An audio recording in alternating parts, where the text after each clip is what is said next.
Okay, so we have new markers to go with joy so that you can write on labels. Now this is a vinyl? Yes. Yeah, it's a vinyl. Yeah, so you can tell it doesn't rub off. Okay, but it doesn't smear.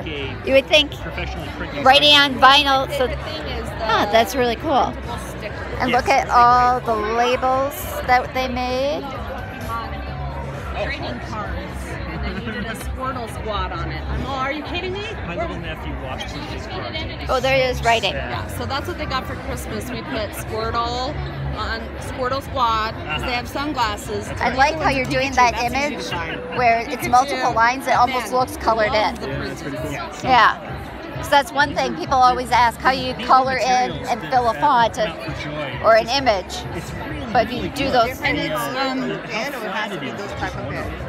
it's much more there's like 100 user-friendly. different things that they have. Here we're trying to like push the limits of the machine for the engineers, right?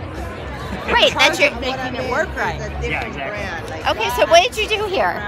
Yeah, so this is just a whole bunch of lines that got closer and closer and closer in. Right.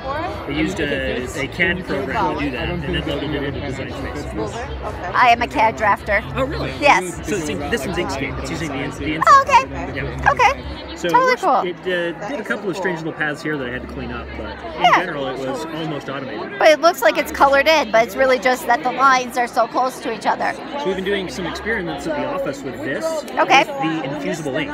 Right. So you take the infusible ink pens, you put them on top of a transfer sheet, and then you put it onto a shirt. Right. And it will actually look completely opaque. Wow. You won't see the lines. That's cool. Yeah, so it's really fun. So we're working with different ways of making that be a high quality Right. experience. Awesome.